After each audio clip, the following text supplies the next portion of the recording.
Baik, Assalamualaikum warahmatullahi wabarakatuh. Perkenalkan kami dari kelompok 5 mata kuliah Sosiologi Sastra. Di sini kami akan mempresentasikan hasil diskusi kami mengenai kritik sastra Marxis. Baik, sebelumnya saya perkenalkan anggota kami dulu, yaitu ada Julia, Safa Afrasetiadin, saya sendiri Ahmad Yani, dan Denisa Najwa Aleida, serta Ilva Maulana Al-Ma'arif. Baik, latar belakang.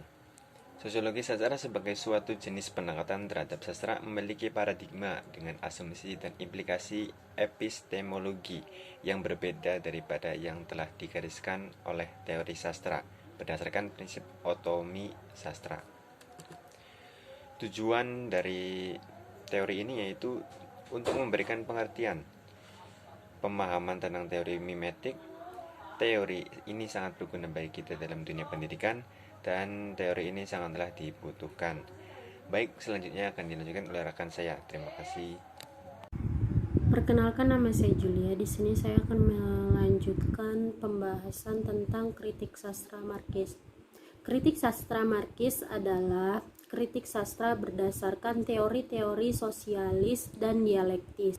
Kritik Marxis memandang karya-karya sastra sebagai cerminan-cerminan institusi-institusi sosial dari mana mereka berasal. Menurut kaum Marxis, bahkan sastra itu sendiri adalah suatu institusi sosial dan memiliki suatu fungsi ideologi spesifik berdasarkan latar belakang dan ideologi penulisnya. Kemudian, sejarah kritik sastra Marxis. Studi-studi yang dilakukan Karl Marx telah menyediakan suatu basis bagi banyak peneliti dan teori sosialis. Marxisme bertujuan merevolusi konsep kerja melalui pembangunan masyarakat tanpa kelas dimanapun. Alat-alat produksi dikuasai dan dikendalikan bersama. Marx meyakini bahwasanya determinasi ekonomi, materialisme dialektik, dan perjuangan kelas adalah 3 prinsip utama teori-teorinya. Mungkin itu saja, selanjutnya akan dilanjutkan oleh rekan saya. Terima kasih. Nama saya Safa Presliatin. Saya akan melanjutkan pembahasan materi kapitalisme.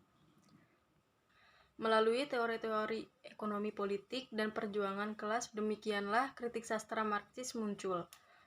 Pemikiran di balik kritik sastra Marxis memandang karya sastra adalah produk sejarah yang bisa dianalisis dengan memandang kondisi sosial dan material di mana karya tersebut disusun kapital karya.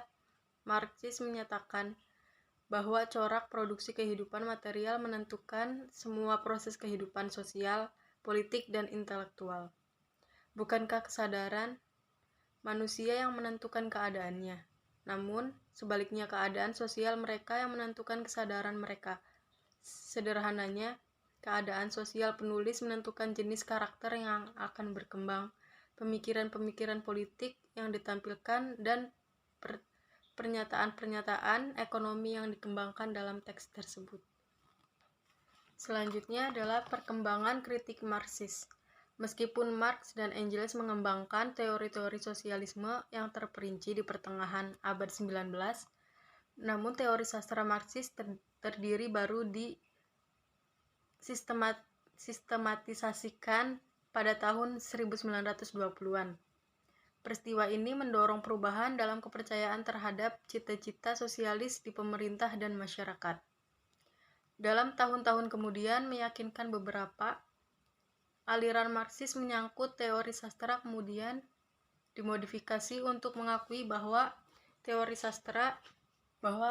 kreasi sastra adalah hasil dari baik inspirasi subjektif dan pengaruh objektif lingkungan sastrawan.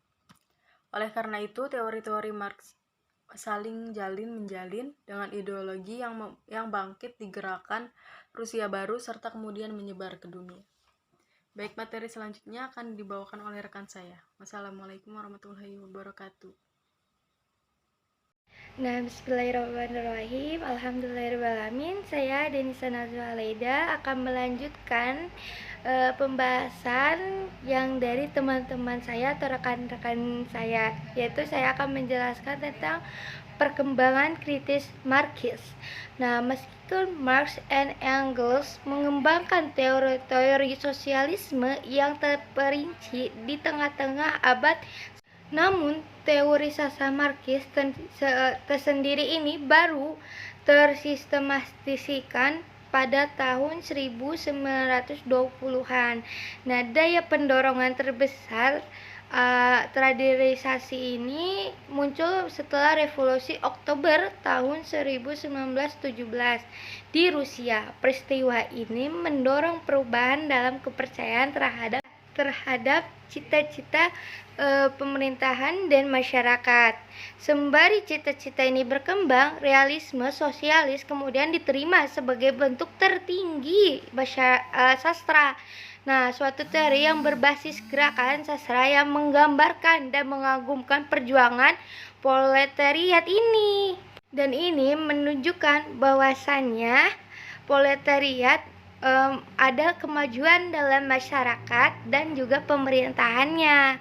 Nah, lalu pemikiran ini memadu baik reaksi sastra maupun kriterisme teori sastra, kemudian dinodifikasi untuk mengakui bahwa reaksi sastra adalah hasil dari baik inspiratif subjek dan pengaruh objek lingkungan di Uni Soviet ini, di mana-mana karya-karyanya berfokus pada hidup kelas-kelas yang berbeda. Dalam tahun-tahun kemudian mengakui bahwasanya rekreasi sastra adalah hasil dan baik inspirasi subjek dan mempengaruhi secara objek lingkungan sastrawan. Nah, dan juga ini pun menjadi perkembangan ekonomi politik pada masyarakat juga. Oleh karena itu, teori-teori Marx saling menjalani dengan ideologi-ideologi yang bangkit di gerakan Rusia. Nah, lalu baru serta kemudian menyebarkan ke dunia. Nah, nanti ada para penulis mempengaruhi oleh kritik Marxis. Nah, ini pun menjadi para penulis yang dipengaruhi oleh kritik Marxis ini. Nah, yang pertama itu sebagai bertambah terhadap prinsip pemadu di balik karya-karya sastra.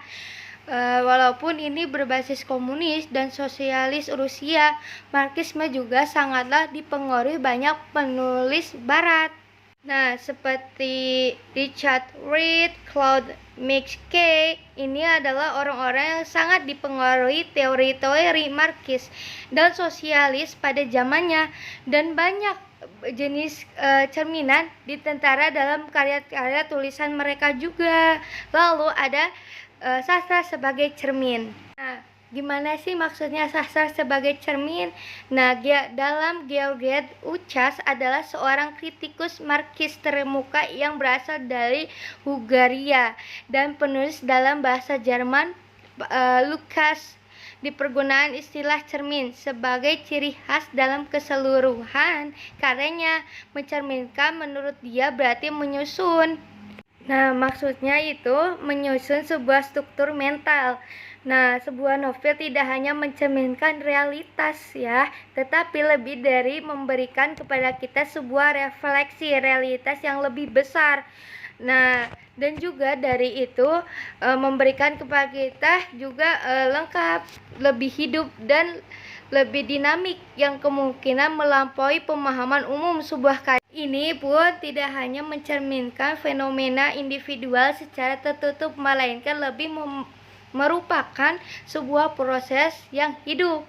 Nah, sastra tidak mencerminkan realitas sebagai semacam fotografi, melainkan lebih sebagai suatu bentuk khusus mencerminkan realitas. Dengan demikian, sastra dapat mencerminkan realitas secara jujur dan objektif. Nah, dapat juga. Nah, maksud dalam penjelasan yang tadi itu tuh maksudnya bahwasannya sastra itu mencerminkan lebih kesan realitas subjektif. Ini kelebih dari sastra seperti novel dan lain-lain sebagainya. Dan sekian, terima kasih dari saya Denisa Nazwa Aleida, akan dilanjutkan oleh rekan saya. Tujuan paling sederhana dari kritisme sastra Marxis bisa menyertakan suatu penilaian terhadap kecenderungan politis suatu karya sastra, menentukan apakah konten sosial atau bentuk sastranya bersifat progresif. Nah, kritik sastra Marxis juga menyertakan analisis terhadap konstruksi. Nah, terhadap konstruksi apa? Konstruksi kelas yang ditunjukkan dalam sastra tersebut. Nah, adapun saran membaca sastra tentang teori mimetik dapat menambah pengetahuan kita dan mengetahui nama peneliti yang terdapat dalam karya sastra. Sekian dari kami. Assalamualaikum warahmatullahi wabarakatuh. Baik. Kesimpulan, kritik Marxis bukanlah sekedar sosiologi sastra yang menaruh perhatian bagaimana novel-novel diterbitkan dan apakah mereka mencantumkan kelas buruh di dalamnya. Tujuannya adalah untuk menjelaskan karya sastra dengan lebih sepenuhnya, dan ini berarti juga mencurahkan perhatian sensitif terhadap bentuk-bentuknya, aliran-alirannya, dan juga makna-maknanya. Namun selain ini juga berarti menangkap dan memahami bentuk-bentuknya, aliran-alirannya, makna-maknanya, sebagai produk dari suatu sejarah khusus.